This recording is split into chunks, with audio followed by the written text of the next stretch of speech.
Hey everyone, in this video we're going to learn how to code Flappy Bird in Python, but here's the twist. We're going to do it using computer vision. So let's just take a look at what the final product will look like. We'll run this code, and we can see here in this frame that the Flappy Bird is following my face. So wherever my face goes, you can see that it is moving along with it. And then we have these randomly generated pipes, and they're moving at a certain velocity, and every 10 seconds the velocity is increasing. And so my goal is to make sure that my Flappy Bird stays within the pipes. But then if I hit a pipe like that, then we can see that game is over. And then the window closes. So we'll be working to accomplish something like that. So we're going to be using Pygame and MediaPipe to accomplish this. Pygame is a Python framework that allows us to create games, and MediaPipe is a framework that allows us to do all sorts of computer vision stuff, like facial detection. So let's start by creating a new project. So I'm going to call this game.py, and I'll just close the side thing. Now, before we get started, there's a few things we just wanted to cover. So there are a few images that we're going to use. There's actually two images. One of them is bird sprite. So this is the bird that we're going to use. And then the other is pipe sprite single. We're not going to be using pipe sprite, just pipe sprite single. And you can find these images linked in the description of this YouTube video. Okay, so let's go back to game.py and we can close this out. So the first thing is we're going to just import all the necessary frameworks. So we'll say import sys, time, random, and pygame. And then from collections, we're going to import deck. We'll use this to keep track of the pipes that are visible. And then we'll say import CV2 as CV for computer vision and MediaPipe as MP for the face detection. Now these things, MediaPipe and Pygame and most likely computer vision or OpenCV, you'll have to download. So you can either do a pip install, or if you're using PyCharm, you can actually just go to your, if I open view here, tool windows, you can go to the Python packages. And here, you can just search for whatever you need. So if I want MediaPipe, I just search that here. And for me, it's already installed. But you can just, there'll be an install button here that you can click. So that's how you can get your frameworks. All right, so now that we've imported this, we just need to do a little bit of setup. So for our face recognition, we can say mp drawing is equal to mp.solutions.drawingUtils. And then mp drawing styles is equal to mp.solutions.drawingstyles, and mp face mesh is equal to mp.solutions.facemesh. So these three lines are needed so that we can get all the necessary code that will allow us to put a mesh on our face so we can detect certain landmarks that we're going to need. And then we can just say drawing spec is equal to mp.drawing.drawingspec, and we can set the thickness is equal to 1, and the circle radius is equal to 1. And actually it's not mp.drawing, mp_drawing. So that should be correct. And then to start the game itself, we'll say pygame.init. Alright, so that is the initial stuff. Now our next thing is to actually initialize our window and our environment. So because we're using OpenCV, we're going to need to get frames from our camera. So let's call our video capture device vidcap. Let's set that equal to cv.videoCapture. And my device has an index of 3. So your ID might be something else. So now that I have this, I can set my window size variable. So window size is equal to vidcap.get. And we're going to get the cv.capprop frame width property. And then we can add on vidcap.get cv.capprop frame height. So this tuple is going to be very necessary for us because it'll allow us to do certain things that makes sure that all of our elements are within the bounds of our window. So window size is going to have our width, so that's like in the x direction, and then our height, which is in the y direction. And finally, we can set up our Pygame screen. So screen is equal to pygame.display.setMode, and the window size is going to be window size. Alright, so now that we have this, let's actually just make sure our facial recognition works, and after that we'll implement all the other sprites. So we can start by saying with mp face mesh dot face mesh, and then the parameters I'll say max num faces is equal to 1, and then refine landmarks is equal to true, min detection confidence is equal to 0.5, and min tracking confidence is equal to 0.5. And then we'll say as face mesh. So this function, or sorry, as face mesh. So this function that is called here is going to return some value containing our face mesh, and we can alias it as face mesh. Okay, now that we have this, let's do an infinite loop while true. This is going to be our game loop, so our game is going to be running here. And the first thing is just with Pygame, we have to be able to have some sort of quitting option.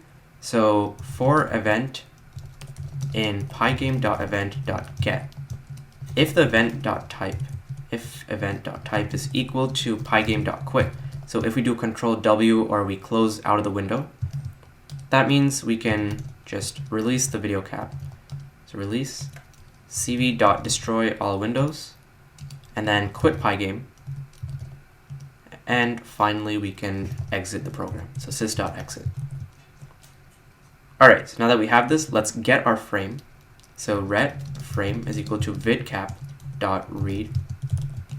Now if we don't have a frame, if we have an empty frame, so if not ret, then we'll just say print empty frame continuing, and then we can just continue out of this.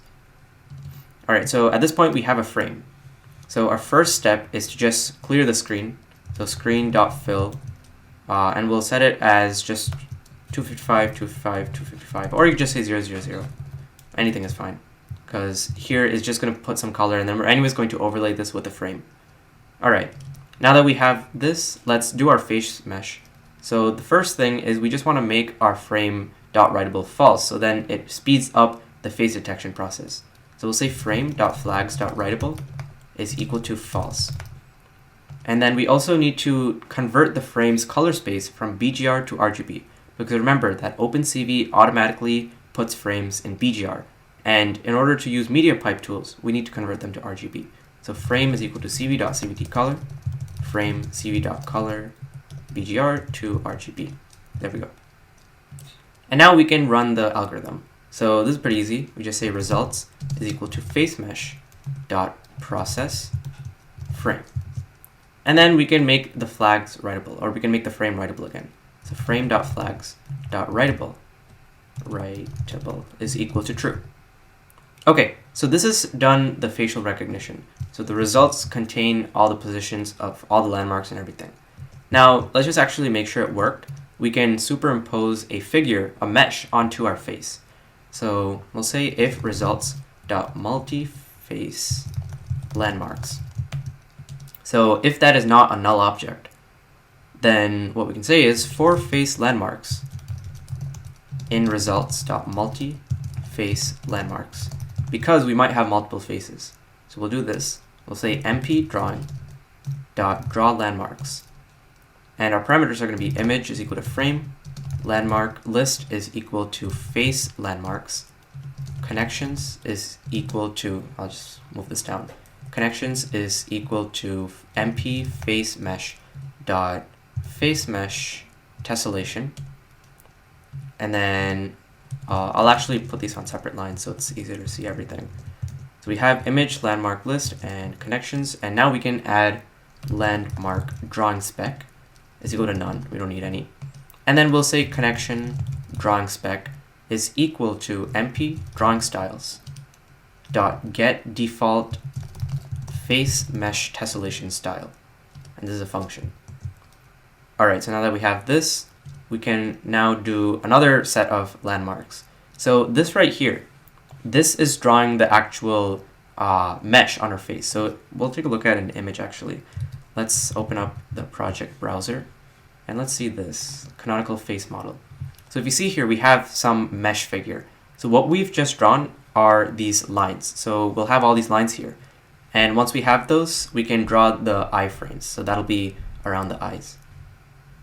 Okay, so now that we've analyzed that, let's go back to our game file. and we can close out of this. So we have this, and let's draw the next object. So we'll say mp drawing dot draw landmarks. Here we'll say the image, we'll say the image is equal to frame. Landmark list is equal to face landmarks. And then connections is equal to mp face mesh dot face mesh contours. So that's the different part here. Landmark drawing is still none. And then connection drawing spec is equal to mp drawing styles dot get default face mesh contour style. And finally, we can draw the irises, or the position of the iris. So actually, we can just duplicate this entire line, and we'll move this on the next line. And here, instead of saying face mesh contours, we'll say face mesh irises. Irises with an E. And then here, instead of face mesh contours, again, we'll say face mesh iris connection style. And then let's just remove this at the end here. Okay, so this is all that's necessary to show our face. And we actually have to display it to the Pygame window. So here's what we'll do. We'll first flip the frame, we'll mirror it, so then it'll be more natural for us as if we were looking at a mirror. We'll say frame is equal to cv.flip frame1. And also for the purposes of just whatever we're doing with Pygame, we're just going to swap the axes. So flip, and then we'll say dot swap axes 0 and 1. The reason we do this is because the way Pygame does our coordinate grid is that we're going to have width by height, but then the way OpenCV does it is height by width. So we're just swapping them. Next, we have to actually put the frame onto the Pygame window. So we'll just hit enter a few times. Let's say pygame.surfArray, so that's surface array.blit array. And the surface we're going to do is on our screen. And the frame we're going to use is our frame. And this is an NP array. And finally, we can display the Pygame screen. So I'm just hitting enter a few times because we're going to put some code later in between all of this. So pygame.display.flip, and that displays whatever we have. Okay, so let's run what we have now. So we'll run game, and we see that a window pops up. All right, cool. So it looks like it's tracking my face. You can see my face moving around, and you see the mouth here. You can see the face. You can see these contours, this entire line, this edge right here. And you can see my eyes. So we have blue and green. Okay, so it looks like this works. So now we can actually remove this set of code right here, because this is going to slow down our program when we actually do the game part of it. So for now, we know that our facial detection works. So let's just get rid of that. And now let's start adding all the game variables. So let's go to the top of our screen. We can close out of this for now. And here is where we're going to start adding all of our sprites. So all of our images that we're using. So I'll just put a comment here, bird and pipe in it. So we'll say that our bird image is equal to pygame.image.load bird sprite.png. And with this bird, we just want to scale it down a little bit because the bird that we have right now is pretty large in resolution. So I'll say bird image is equal to pygame.transform.scale. And we'll say bird image as the image we want to scale. And then we'll scale it by a factor of 1/6. So bird image dot get width divided by 6. And then bird image dot get height divided by 6. So that scales it. Now let's get the frame for the bird. Bird frame is equal to bird image dot get rect. Now this is a pass by reference. So whenever we're editing the contents or the attributes of bird frame, it's also editing the contents or attributes of the get rect, whatever was returned there, by bird image. So we can ensure that whatever we want was not actually copied entirely over. All right, next, let's set the default center of the bird. We'll say bird frame.center is equal to, and then the X position is going to be at that divided by 6. So it's going to be somewhere near the left. And then the Y position is going to be just in the middle. So window size 1 divided by 2. All right, so now that we have all the things for the birds, let's do the pipes. So the first thing is we're going to make a deck called pipe frames. And we'll say that this is equal to deck. And so you might have been wondering earlier, why did we import deck from collections earlier? Well, this is why. So we're using a deck to keep track of all of the pipes that are currently visible, because whenever we're adding a new pipe, we can just add it to the end of this deck, and then when we're removing a pipe as it goes to the left and out of the screen, we can just pop it from the front, and it's very quick. Now after this, we actually have to get the image of the pipe. So we'll say pipe image is equal to pygame.image.load, and we'll get pipe sprite single.png. Now after this, we can get the starting template for the frame. So pipe starting template is equal to pipe image.getRect.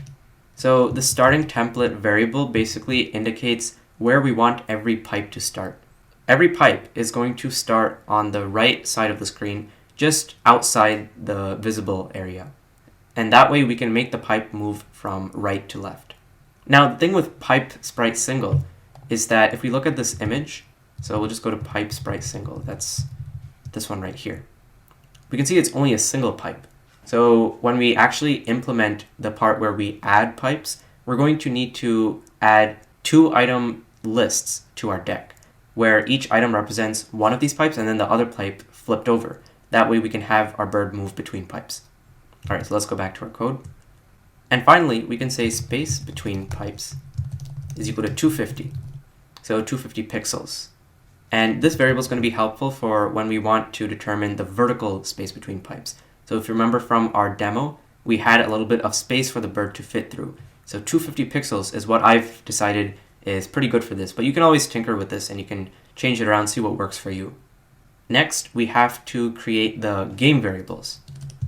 So game variables. So these variables are going to keep track of the state of the game. So the first one is we need a clock, a game clock. Game clock is equal to time.time. Now this clock is going to be reset every so often, but essentially we're going to use this to figure out when we're upgrading stages. By mentioning that, we also need a stage variable. So stage is equal to 1. Stage basically means what is our current velocity. So for stage 1, we're going pretty slowly, so the pipes aren't moving too fast. As we increase stages, the pipes are going to move much faster. So that makes the game a little harder. Next, we can say pipe spawn timer is equal to 0. So pipe spawn timer is basically a timer or a clock that maintains the current time until we get to the next time at which we have to spawn a pipe. And that would be every 40 pixels or every 40 frames. So here we can say time between pipe spawn is equal to 40. And 40, I've just kept it like that, so then we'll have the pipes pretty close to each other.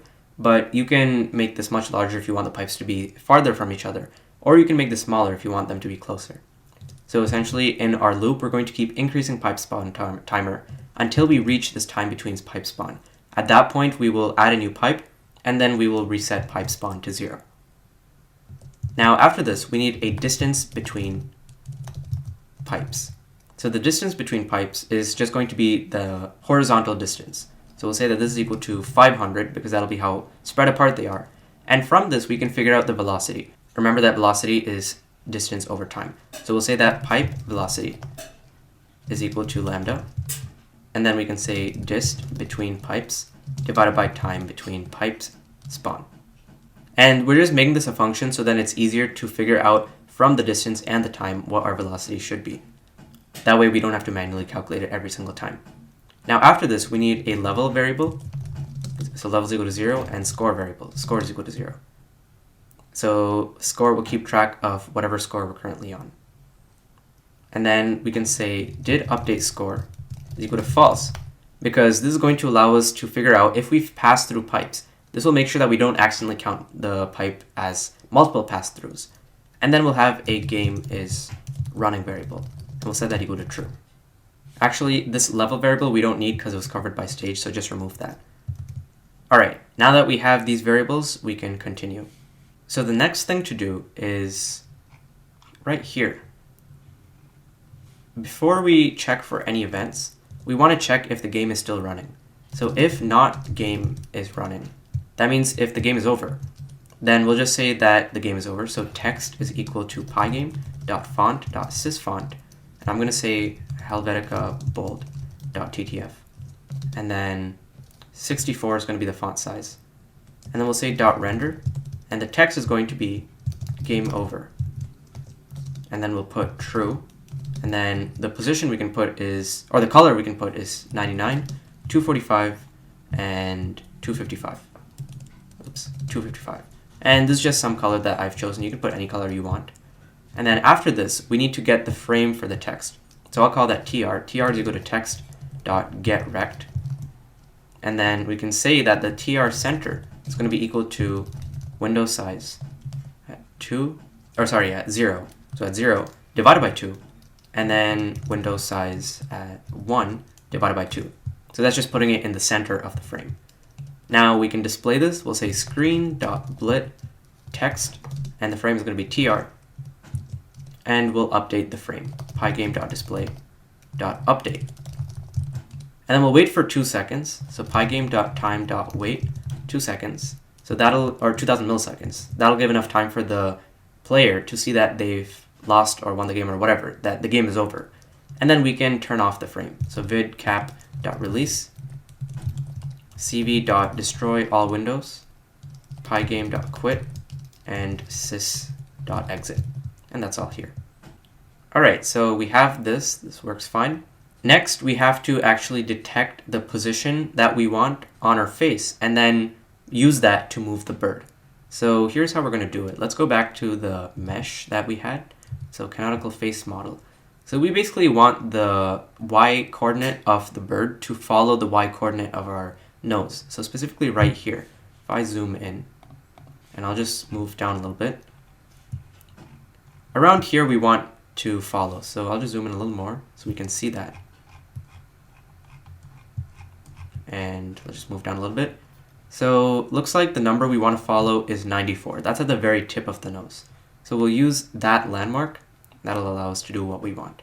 So let's go back to the game. Now under this, under our results, we can say if results.multi-face landmarks. So if it exists, if it's not null, and the length of results.multi-face landmarks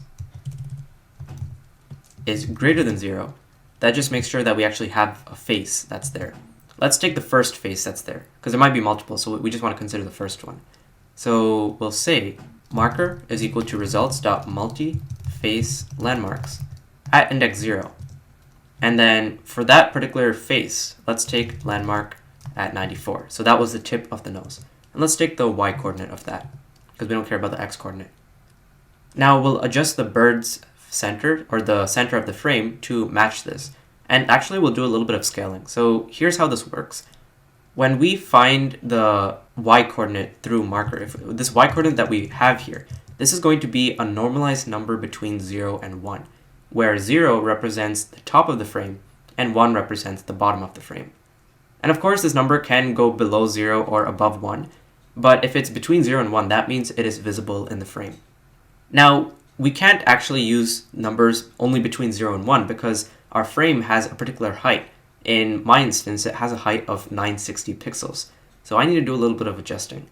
And then the other thing to note is that maybe we want to scale up the traversing distance of our bird, because if we keep the bird strictly following the y position of our nose, then there's not actually a lot of space our nose could move. Like it'll move a little bit, but maybe we want the bird to move a little more based on that small amount of movement. And that'll make it a little easier to play the game. So here's how we're going to determine the bird frame's center y. We'll say bird frame dot center y, and we'll set this equal to marker. And let's subtract 0.5 because we have a number between 0 and 1. So if we subtract 0.5, it'll make it between negative 0.5 and 0.5. All right, and then we have this, and then we can scale it up times 1.5, and then times window size 1. So that's going to be the height of the window times 1.5. And then we can just add it back to window size at 1 divided by 2. So this right here we're adding on just so then whatever we changed here when subtracting 0.5, it'll move the center back to where it is. So that means if our nose is in the center of the screen, then the bird will be in the center of the screen. But then if we move a little bit, like if we move up a little bit, then the bird's frame will move up a lot more. And same if we move our face downward, the bird's frame will move a lot more. But it'll always return to the correct center. Now that we have this, we also need to make sure that the bird doesn't go out of frame. So we'll say if bird frame dot top is less than 0, then we'll set it to 0. So bird frame dot y is equal to 0. Now, if the bird goes below the screen, if bird frame.bottom is greater than window size at 1, then we'll say that the bird frame.y is equal to window size at 1, but then just subtract the height of the bird, because remember that the x-y coordinate is the top left corner of our frame. So minus bird frame.height. So that draws the bird where it needs to be. All right, and now we actually have to do the pipes. So remember here that we created our pipes, our pipe frames variable, our pipe frames deck. So we're going to do a little bit of manipulation here. We haven't actually implemented anything to add pipes yet, but let's just for now assume that we have. So let's go here, and I'll just remove this line. We don't need this. Below this frame, let's add the pipes. So we need to actually, sorry, not add the pipes. We need to update the pipes. So for pf in pipe frames, we're going to update their position. So we'll just say pf at 0.x minus equals the pipe velocity. So pipe velocity was that function that we created that calculates the pipe's intended velocity based on the given distance between pipes and the given time. And then we'll say pf at 1.x minus equals pipe velocity. Now you might be wondering, what is this pf at 0 and pf at 1? So pf at 0 represents the bottom pipe, and pf at 1 represents the top pipe. It's either that or it's the other way around. So pf at 0 will represent the bottom, and pf at 1 will represent the top. But it doesn't really matter which order that's in. And we'll see that when we go to add the pipes later on, when we're adding the pipes from right to left, we will need to create a list that has two elements, where one of the elements represents the frame of the top pipe and the other represents the frame of the bottom. So that's why we have two elements here. All right, and now we have to delete pipes if they are at the left side of the screen. So if length of pipe frames is greater than 0, of course, and then if a pipe has reached the left side, so pipe frames, specifically pipe at 0, 0. So pipe frames at 0, and then 0, we can either say 0 or 1, either is fine. Dot right is less than 0. So if the right side of our top pipe is less than 0, that means both the top pipe and the bottom pipe are no longer in view. So we'll delete the frame. Del pipe frames at 0. Or actually in this case, because we're using a deck, we'll say pipe frames dot pop 0, or pop left 0. And now we can update the screen. So we'll update the screen, and then we will implement the code to add a new pipe at the right side of the screen. So let's update first. Update screen. So here we already have this line. We can just delete this extra space. And below this, we'll say screen.blit. We'll add the bird. So bird image, bird frame. And let's create a variable called checker. Checker is, as we see, is basically going to tell us whether or not we've already determined whether a bird has passed through two pipes. And that's so then we don't keep counting as the bird is passing through the pipes, because it takes time for the bird to pass through pipes. So we'll say for pf in pipe frames. Now we have to check if the bird went through. So if pf at 0, so the top one, dot left, is less than or equal to bird frame.x is less than or equal to pf at 0 dot right.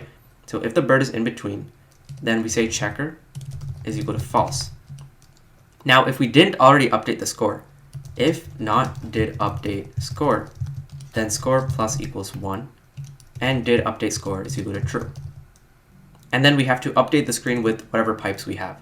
So screen.blit pipe image and pf1. And so here actually this is going to be the bottom pipe.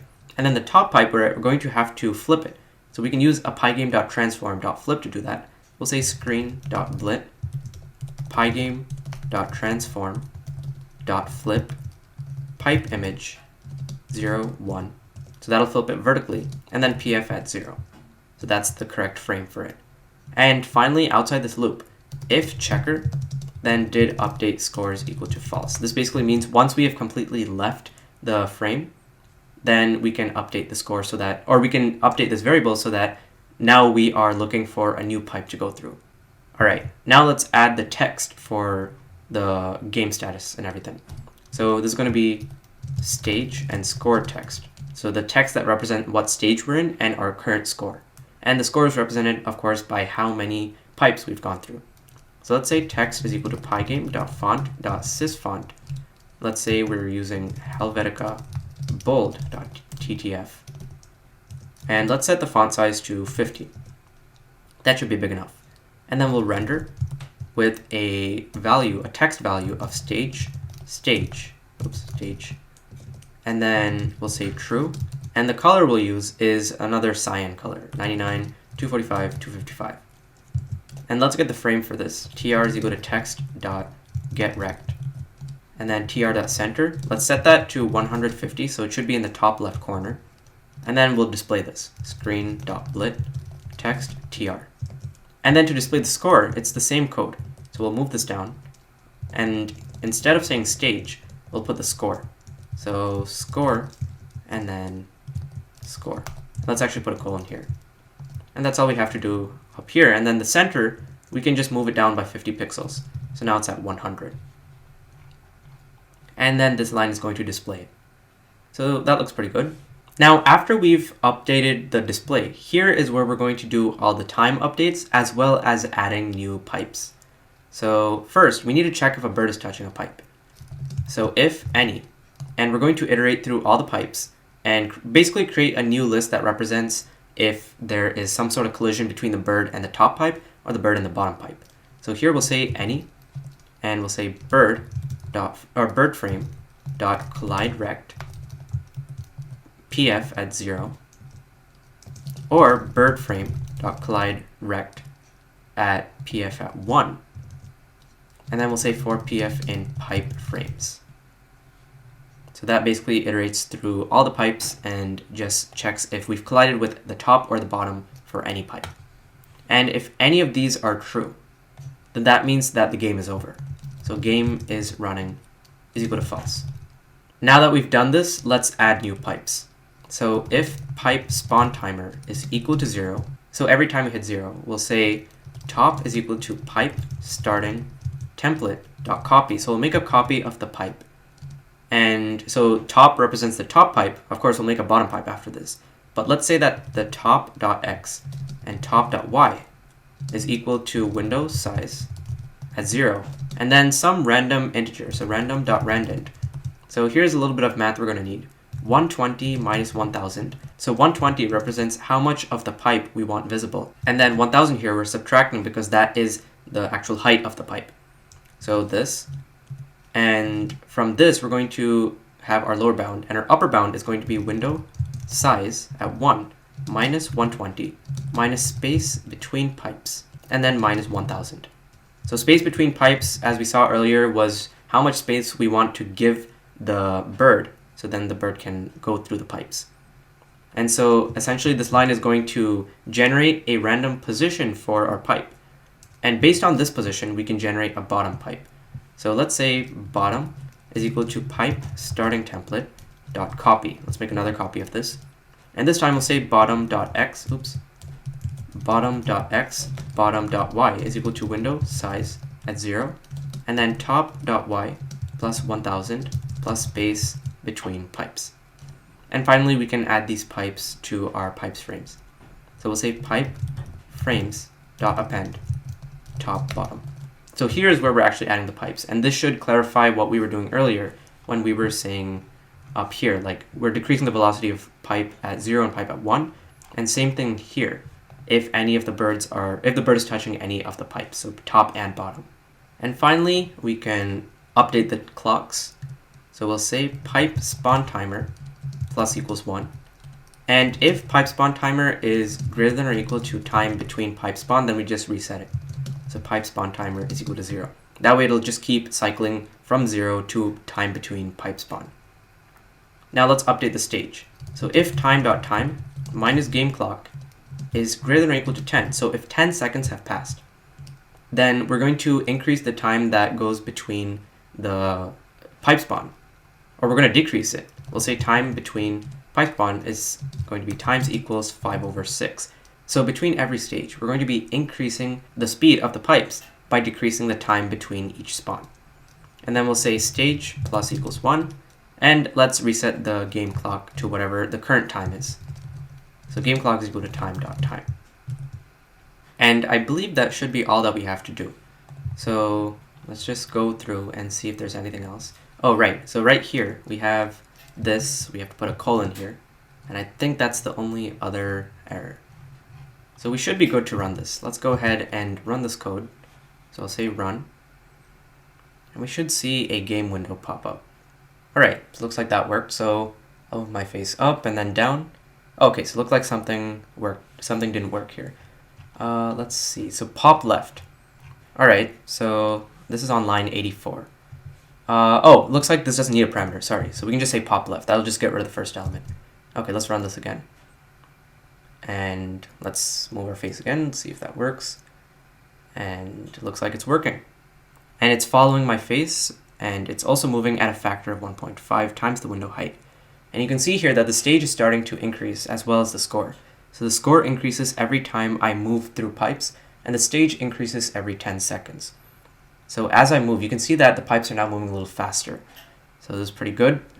And the pipes are randomized well. And of course, if you wanted to, you could always do a custom randomization. So the pipes always are like much farther away from each other. So not something like this where I can easily move my head, but something a little harder like this, where I have to actually move my head a lot more to get through the pipes.